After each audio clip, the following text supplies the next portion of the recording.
Isn't it funny how a moment in your life can completely change everything?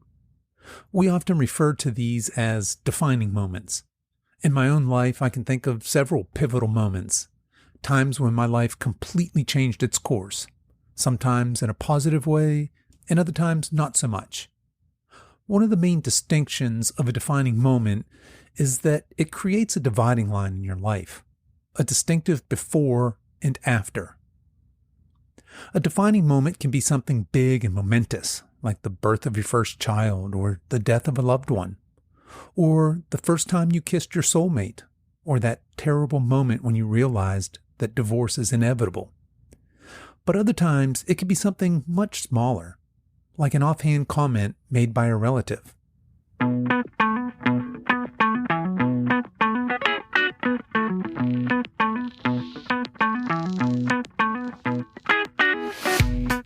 Hello and welcome to the Over 50 Health and Wellness Show.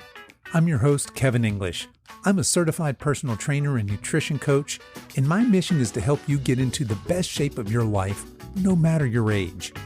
On this podcast, we interview amazing guests to help educate and inspire you on your healthy aging journey.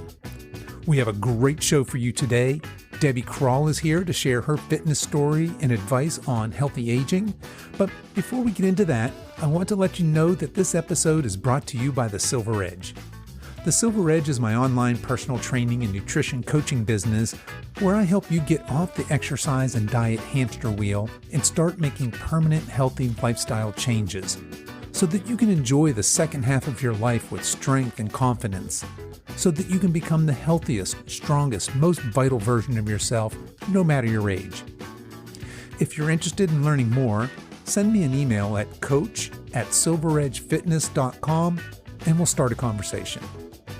My promise to you is no hard sales pitch, no annoying, incessant follow-up emails, just an introductory conversation about your personal fitness goals. Okay, enough of that. Let's get on with today's show.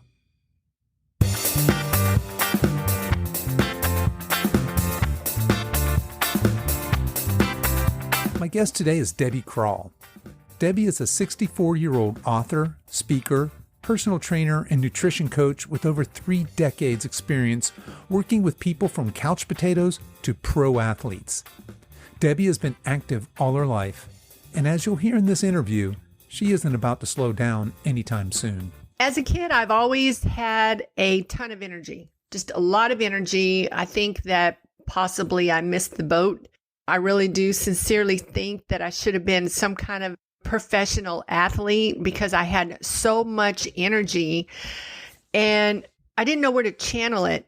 You know, my mom and my whole family was like, Debbie, just sit still, just sit still. And it's like, okay, I'm going to go in the backyard and do cartwheels or, you know, something like that. I always had to just have something to do. I never have been a sitter, you know, to sit down, watch TV.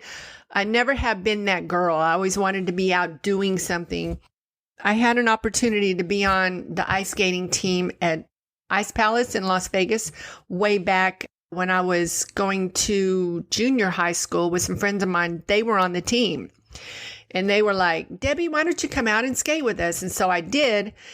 And the coach asked me if I wanted to be on the team. And I was like, yeah, let me go home and ask my mom and dad and see what they think. And so I went home and I asked them and they were like, we don't know how we're going to get you there because it was all the way across town.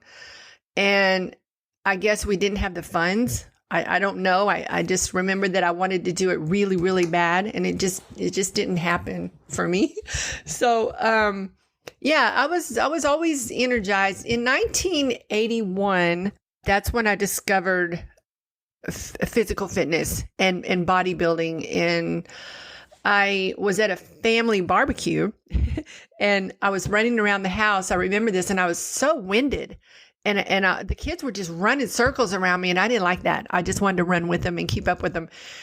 And so my uncle asked me how old I was and I told him I was only 26, I believe, 26 or 27. And he said, yep, this is where you start going downhill.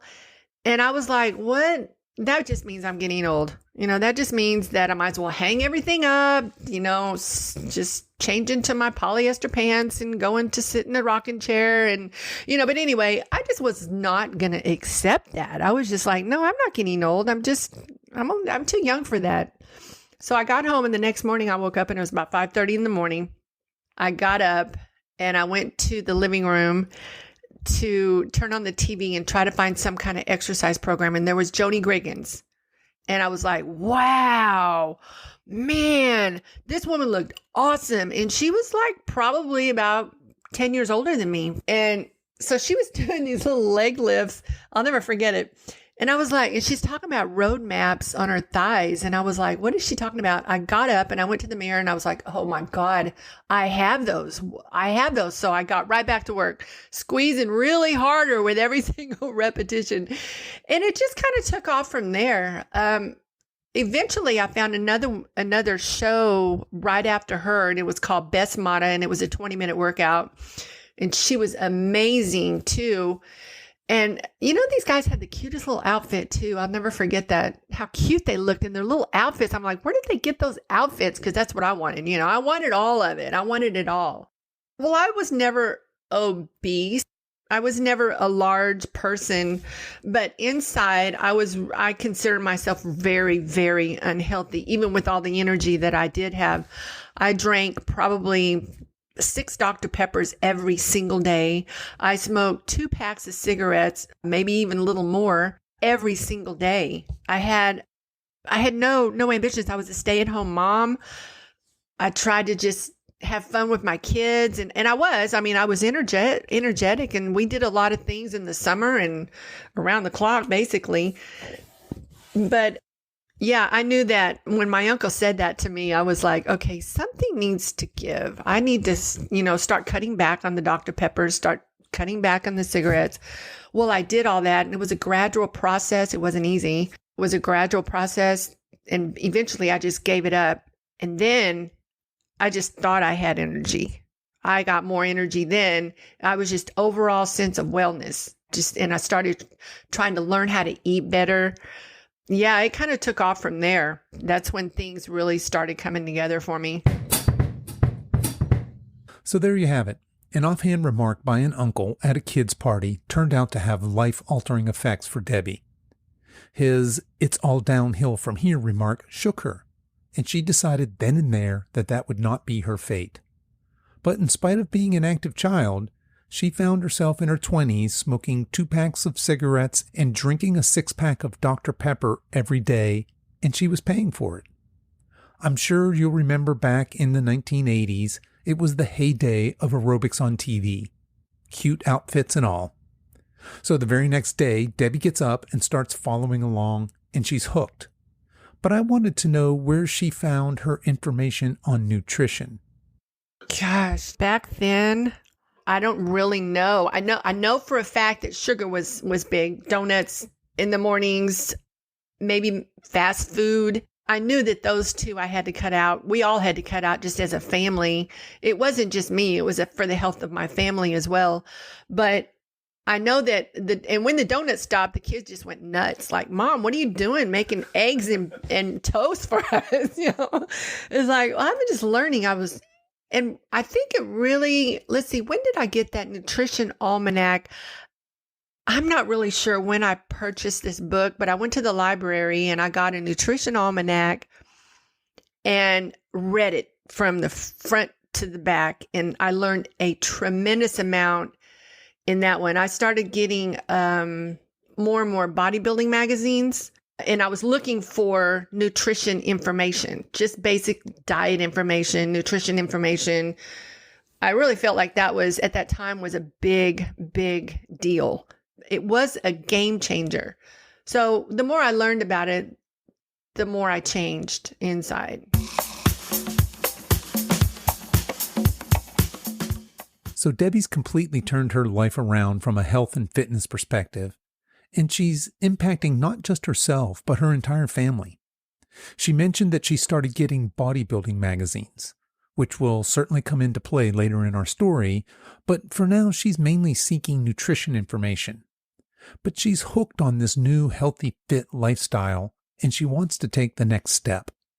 So I had been working out at home for a while with Joni Griggins and Beth Mata, and I called this one studio because I wanted to work and teach, and I just wanted to be in a gym environment. I wanted to be surrounded by other people like-minded.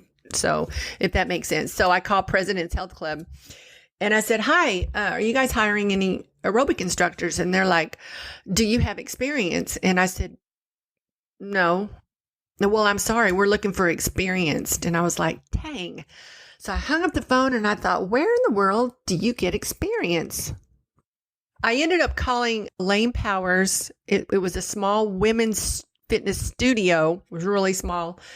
And I called them and I had to use a different approach because I did have experience. I just didn't have experience working anywhere like that.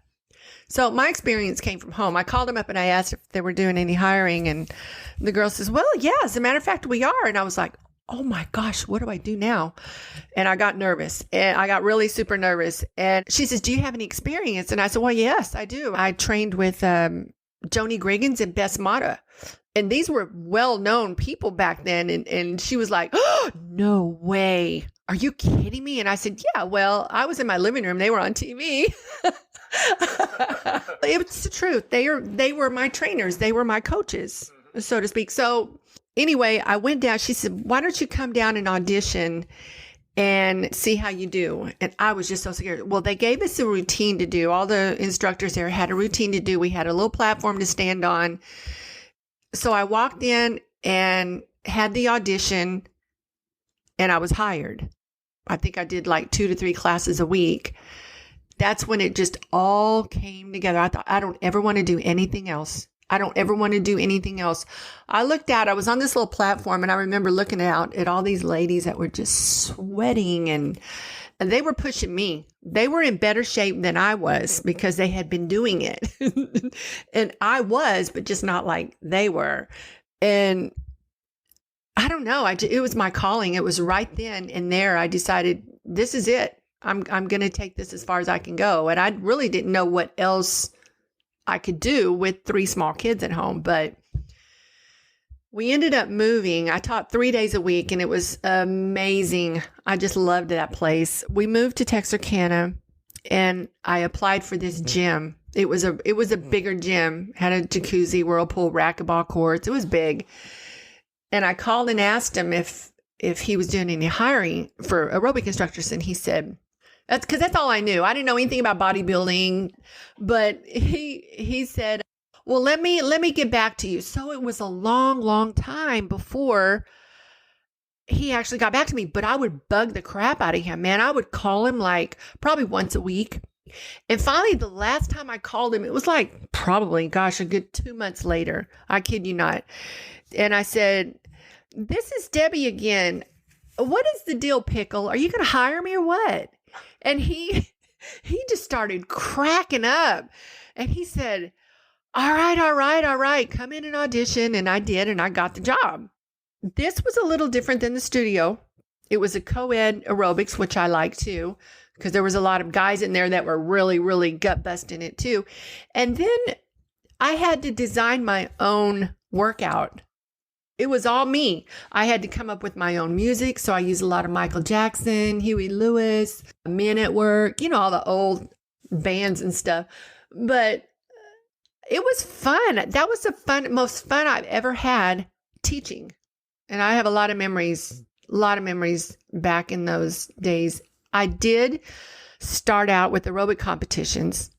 So the instructors said, Debbie, there's a competition aerobic. I said, well, what do you do?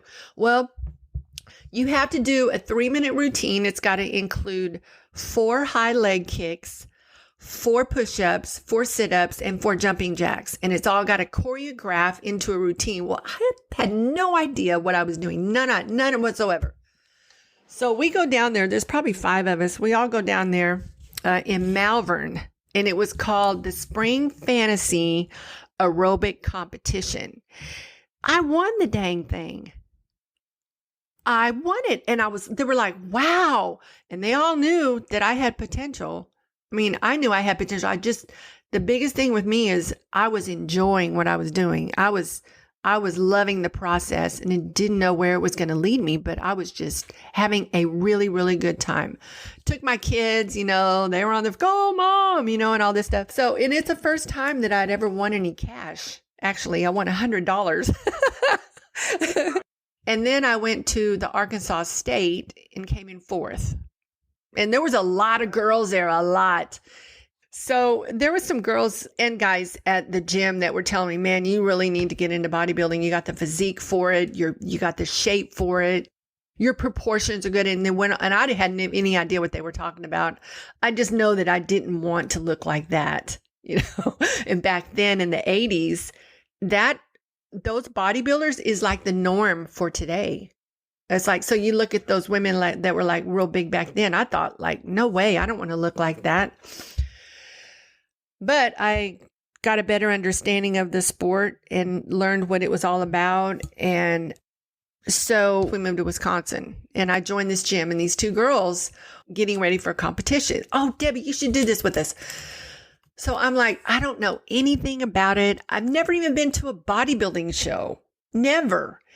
And they were trying to get me to do it. And I said, okay, I'll do it. And so we trained alongside each other and I won. We went to the competition and I don't know what was going on. I just know that I was enjoying it. I was just loving life. So, and this was at Stevens Point. It was in 1986, my very first competition. Yeah, I knew what a quarter turn was. I knew what a front double bicep was. I just didn't know how to pull it off, but I did. I don't know how I did it, but I kind of was looking at the girls next door going, standing right next to me. I'm like, yeah, I had a copy from them. What was I going to do? So after that, it was just like from there, that's when it just like snowballed and I just took off with it and I was winning all these shows and everything. And I met this guy, his name is Doug Andruski, and he shed a lot of light on nutrition and training and rest periods and just workouts in general. He has a vast amount of knowledge in fitness, health and fitness. He laid out a diet plan for me and oh my gosh, I can't believe the changes. But I was shocked because I couldn't have this, I couldn't have that, I couldn't eat this, I couldn't eat that. I was like, what? He said, just eat more, eat more, eat more, eat. And that's what you have to train your body to do. And I was like, okay. And that took a long time. But I got to the point where I was eating full course meals, like big meals every 2 hours. And I just exploded. And of course I was working out. I couldn't eat like that if I wasn't working out that intense. But my workouts were probably 1 hour long, 5, sometimes 6 days a week. And I would add cardio to that. Of course, back then it was aerobics. So yeah, that's when things really, really took off for me. I did think that my last competition was in 93, which I won the Arkansas Classic bodybuilding competition. So I won that. So yeah, but I competed one more time. It was in 2015. I went to the Ronnie Coleman. I don't even know why I did it. I just did it anyway. Probably to prove to myself I can get that back. It was probably a test for me to see if I can get in that kind of shape again. And you know what? I did. I was training the same way, using the same meal plan. The problem was I peaked 3 weeks before the show. And I freaking just lost it. My weight just plummeted. And I think I weighed in at 121, which is like really light for me. So yeah, I learned a lot too. So yeah, that's pretty much it. I'm now currently retired, enjoying life. I'm spending time with my grandkids and got a little house project, few of the house projects going on. And yeah, I'm loving life. Okay, so you get the picture. Debbie found a passion for fitness and never looked back. She made a career out of fitness and competed first in aerobics and then as a bodybuilder. And although Debbie is no longer competing, She is still very fit and healthy. I asked her about her nutrition these days. My nutrition is it's low carbohydrates. I eat no processed foods, which dinners you get in a box or a jar. I don't eat a lot of sugar. Probably 8 to 10 grams a day of sugar. I start out with fruit in the morning, like a banana and an apple. And you know what? I might not even eat till 12. I get up at 6, maybe 5:30, 6 o'clock, 6:30. And my first thing I do is guzzle 16 ounces of water. And then I have a banana. And then maybe an hour later, I'll have an apple. And so I would call it my lunch, or meal 2 would be, I love salmon. I eat a lot of salmon, farm fresh eggs, and a lot of vegetables. That's probably about it in a nutshell. Somebody asked me the other day, well, what kind of foods do you eat? Give me everything you eat I just can't do it. I can't lay it out like that because it's all different, but this is the basic way that I eat is low carb, no processed, low sodium, not to exceed 2,400 milligrams a day of sodium, and then low sugar, and then lots of water. I went to the chiropractor one time and he could tell that this is going to probably shock you, but I'm probably about 130, 133 pounds right now. But I went to the chiropractor and he kind of weighed me. I went in at 151. And so I thought I was eating really good. I really did think that I was eating good, but he could tell. He could tell I've been going to him since 2009, and every now and then I'll get an adjustment. He said, how's your diet? I said, man, my diet's good. I mean, good. He said, well, do me a favor. I want you to do this for 1 week, just 1 week. I said, sure. What's that? He said, cut out all your starchy carbs and your sugar. Those 2 things, just do it for a week. Oh my God, you talk about changes. And I never thought that I was that low carb girl. I thought, man, give me the carbs. But no, he convinced me. I mean, I was convinced. I was sold on it. And I was like, okay, we're going to make some changes. This is where it starts. And gosh, weight just fell off. But more than that, it was like I was feeling better because at the time I was kind of sluggish. I was sleeping a little later. I was inflamed. I had inflammation. Just all these bad things were happening to me. And it could be COVID too. I never caught COVID or anything, but during 2020, it was a trying time. Everybody was gaining weight. And so I contributed to that. But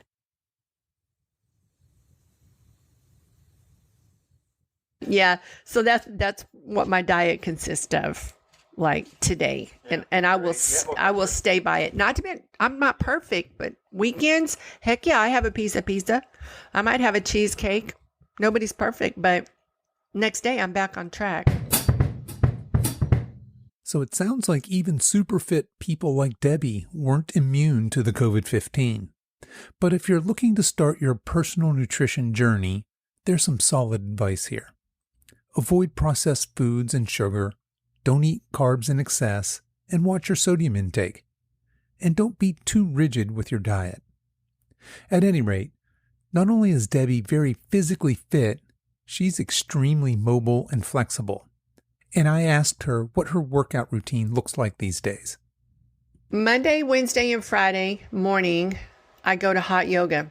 That has helped me tremendously with joint endurance because as we age, we lose those muscle fibers and those fibers that are very important, which causes you to go into osteoporosis. Your joints weaken, you lose your balance. It causes you to age. So I'm fighting it every step of the way. So that's Monday, Wednesday, and Friday. Monday, Wednesday, and Friday night, I go to the gym for weight training. So it's twice a day that I work out, Monday, Wednesday, and Friday. So, and then Tuesday, Thursday, Saturday, Sunday, I'm practicing poses at home, might swim or something like that. But that's what it basically consists of, my workouts. I'm pretty consistent. Bodybuilding, baby. It's a bodybuilding workout for me. My husband joins me too. So I have him doing, things like planks, and he likes some of the machines. I'm not really a big fan, but we'll do like overhead presses. So here's one workout. I can just tell you the workout we did last Friday night.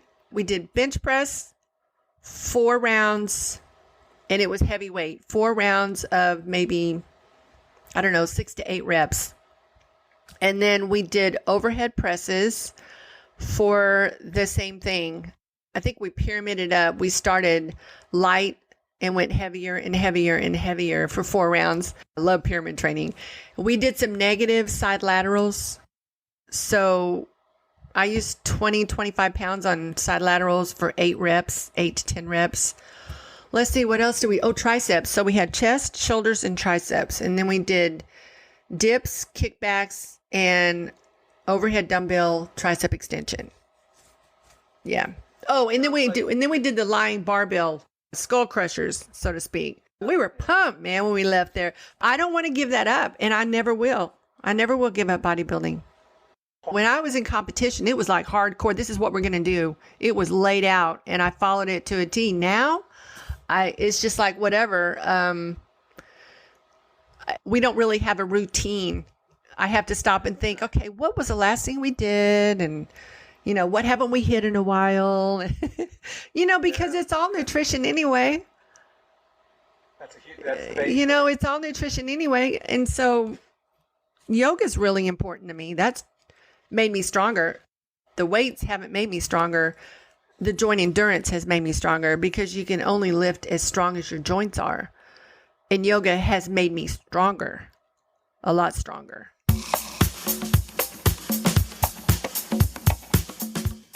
I think that's a very interesting thought that Debbie finished with right there, that the weights haven't made her stronger. The joint endurance from yoga has. When you get a minute, check out Debbie on Instagram. She's at Debbie Crall Trainer. And I'll add that to the show notes for this episode over at silveredgefitness.com/episode 64. But she defies what we normally think of when we consider a 64-year-old woman. Many people assume we lose both strength and mobility as we age. But there are people like Debbie out there who are defying these preconceptions. I asked Debbie to elaborate on the role of flexibility in aging.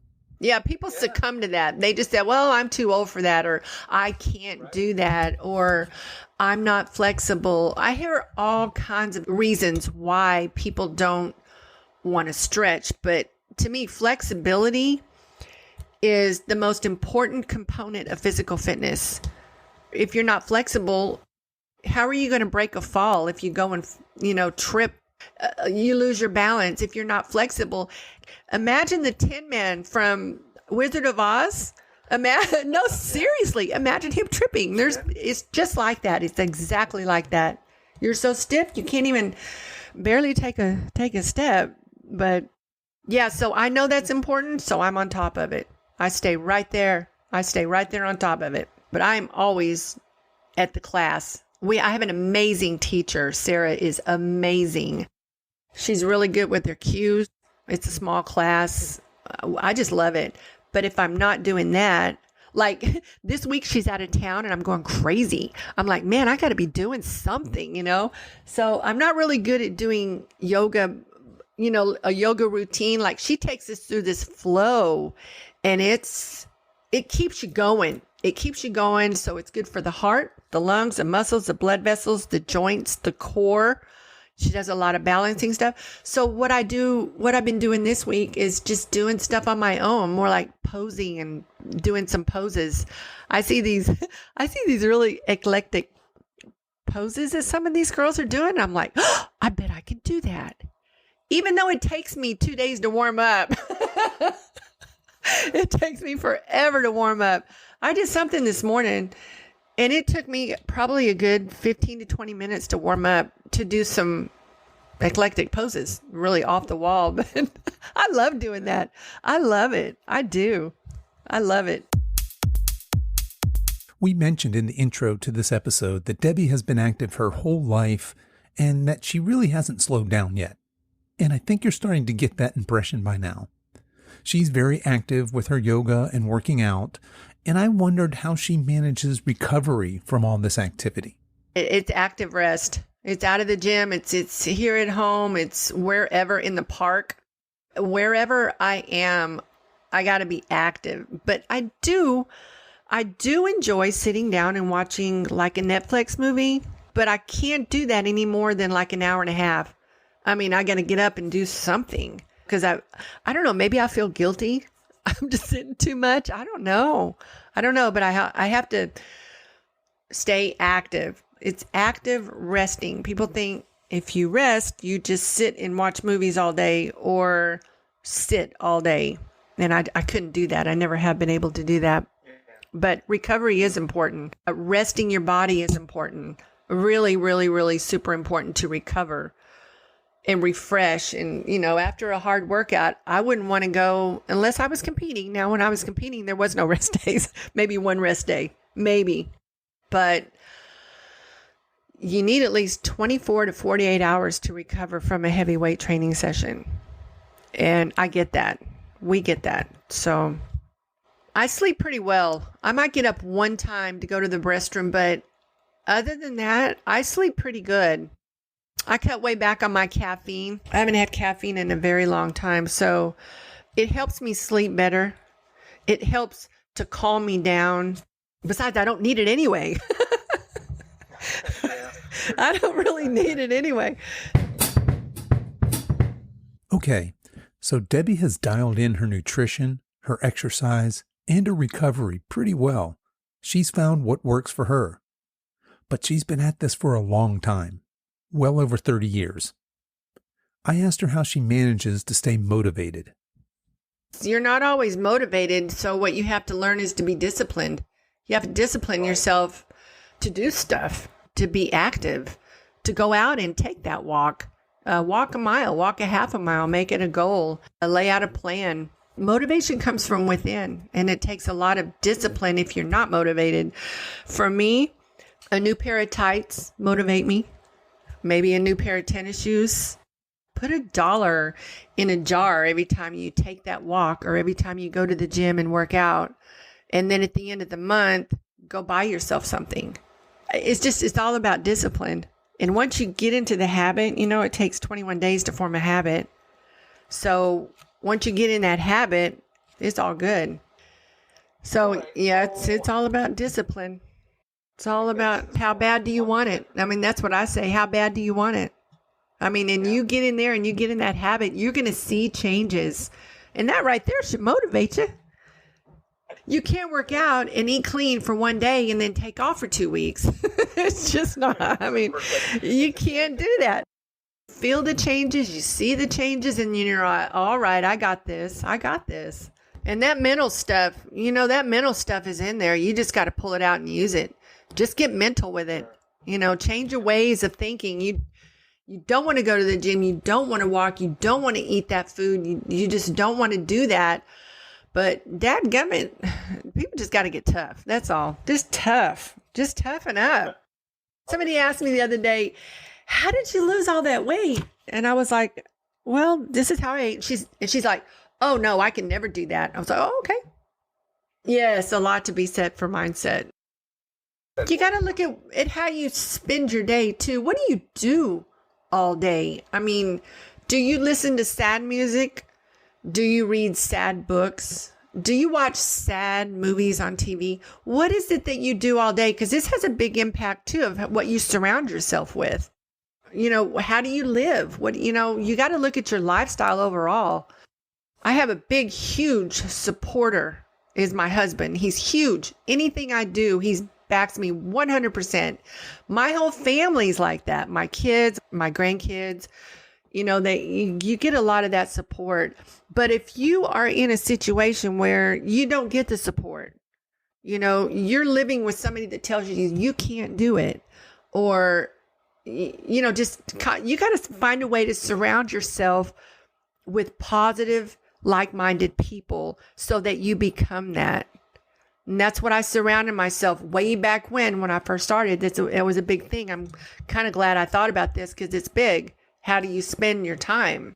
Yeah, you just got to flip that switch and turn it to inspiring and happy and upbeat and lifting. Who do you follow on Instagram? You follow sad people. On Facebook, do you follow, you know what I'm saying? It's just, you follow the negativity. Yeah, it has a lot to do with how you live your life. Debbie has some great advice here. When I asked her about motivation, the first thing she mentions is discipline. And then she goes on to say that we just need to toughen up. And that, she says, is how we get motivated. In other words, we get motivated when we do difficult things, that we get a sense of accomplishment and that we feel good about ourselves, which in turn motivates us. Debbie finishes her thoughts on motivation by talking about the importance of support and community. And I think this is an area where many people, especially those of us over 50, often underestimate when starting a new healthy lifestyle journey. We assume that our spouses and other family members are automatically going to be on board and excited for us, and hopefully that's the case. But sometimes those closest to us are unsure of our newfound passion for fitness. Maybe the time isn't right for them to make healthy changes in their lives. And this is where it's critical to have a support group of like-minded people. And many of us find this in existing friends that we rope into exercising with us, or in new friends made at a fitness class or in the gym. Social media is also great for this. You can join or create a global virtual community.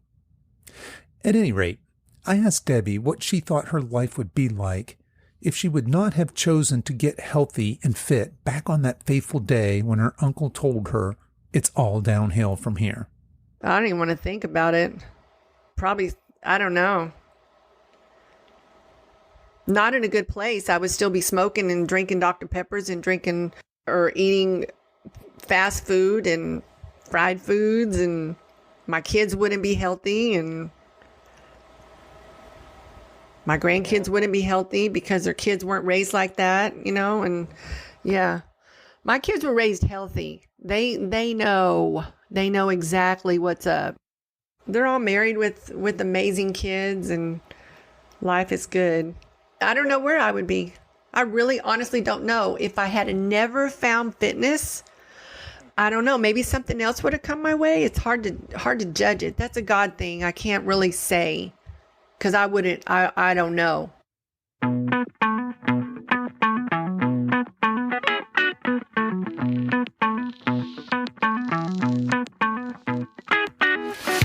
Okay, folks, that's our show for today. If you'd like to learn more about Debbie or potentially work with her, head over to her website at www.debbiecrawlfitness.com, and that's DEBBIECRALL Fitness. And I'll put a link to that as well as all the links to her social media in the show notes, which you can find over at silveredgefitness.com/episode 64. And definitely check her out on Instagram. She's very active there, and her account is a lot of fun and very inspirational for those of us interested in healthy aging. If you like this show, would you please do me a favor and give me a 5-star review on whatever platform you're listening on? I'll be back next week with another great guest, so until next time, stay strong.